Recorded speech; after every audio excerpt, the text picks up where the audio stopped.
पुन्हा एकदा मनोज जरांगे पाटील यांनी 16 तारखेच्या रात्री 12 वाजता उपोषणाला बसणार असल्याचा इशारा दिलेला आहे।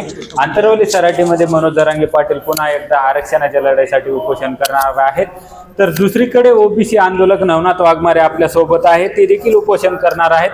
काय सांगाल, 16 तारखेला रात्री 12 वाजता मनोज जरांगे पाटील आंतरवली सराटीत उपोषणासाठी बसत आहे, तुमची काय भूमिका राहणार आहे?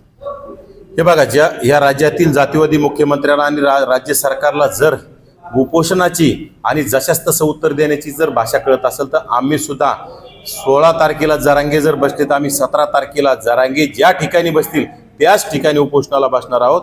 जरांगे जर आंतरवालीत बसले तर आंतरवालीत बसणार, जरांगेंनी गाव बदललं तर आम्ही त्या गावात जाऊन उपोषण करणार, कारण मुख्यमंत्र्याला तीच भाषा कळत असेल। आणि हा जातीवादी मुख्यमंत्री आमचे अनेक आंदोलनं, अनेक उपोषणं या राज्यामध्ये आमचे एसटी समाजासाठी, एसटीचं आरक्षणाची अंमलबजावणी करण्यासाठी आमचे धनगर समाज बांधव बसलेत, अनेक ठिकाणी आमचे ओबीसीचे उपोषण करते बसले, अशा ठिकाणी साधं प्रशासन सुद्धा जात नाही।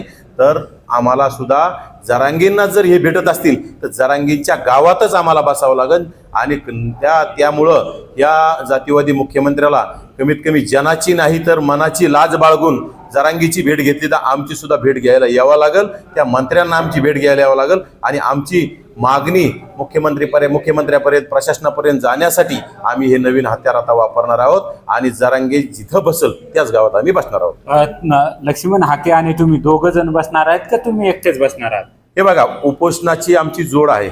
ओबीसी उपोषणासाठी आम्ही दोघं बसलो आहोत, दोघं बसणार आहोत आणि जेव्हा जेव्हा आम्हाला आंदोलन करायचं तेव्हा आम्ही दोघंही करणार आहोत। त्यामुळे दोघं आहोत आणि दोघंच राहणार आहोत। जर शासनाने परवानगी दिली नाही, पोलिसांनी परवानगी नाकारली तुमची आंतरवली सराटीतली, तर तरी सुद्धा बसणार आहात की दुसरीकडे बसणार आहात? हे बघा, जरांगेंनी कधी परमिशन घेतली शासनाची, प्रशासनाची? जरांगेला जे वाटतं ते जरांगे करतात आणि सरकार त्यांचे लाड पुरवण्याचं काम करतं। मग आम्हाला बघू द्या ना, आमचं हे राज्य सरकार आमचा लाड करतंय का नाही, आमचं ऐकतंय का नाही। त्यामुळे आम्हाला सुद्धा प्रयोग करून पाहावा लागेल की आम्ही सुद्धा परमिशन घेणार नाहीत, जरांगे घेत नाही, आम्ही घेणार नाहीत। आणि जरांगे ज्या गावात बसल त्या गावात आम्ही उपोषण करणार आहोत। आणि जरांगे जसं दररोज भाषा बदलतात, मागण्या बदलतात, तसं आम्ही काही बदलत नाहीत। आमची भाषा एकच आहे, आमची मागणी एकच आहे।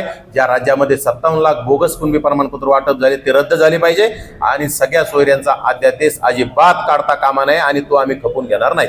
हैदराबाद संस्थांचे गॅजेट लागू करण्याच्या हालचाली सुरू आहेत। मराठवाड्यातल्या मराठ्यांना कुणबीचं आरक्षण यामधून भेटणार आहे आणि मनोज जरांगे पाटील बोलत आहे की मुख्यमंत्री एकनाथ शिंदे चांगला माणूस आहे आणि तोच आरक्षण देऊ शकतं। असं का होत असेल बरं? देवेंद्र फडणवीसवर टीका केली जाते आणि एकनाथ शिंदेवर टीका केली जात नाही। सरकारमधील दोन वेगवेगळे नेते आहेत, परंतु देवेंद्र फडणवीसला टीका केली जाते आणि एकनाथ शिंदेवर का करत नसेल?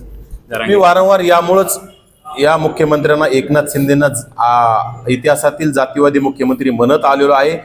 त्यामुळंच की एकनाथ शिंदे यांनीच रसद पुरवून हे जरांगे नावाचं आंदोलन उभं केलेलं आहे आणि त्याला ताकद देण्याचं काम, त्याचे लाड पुरवण्याचं काम एकनाथ शिंदेने केले आहे।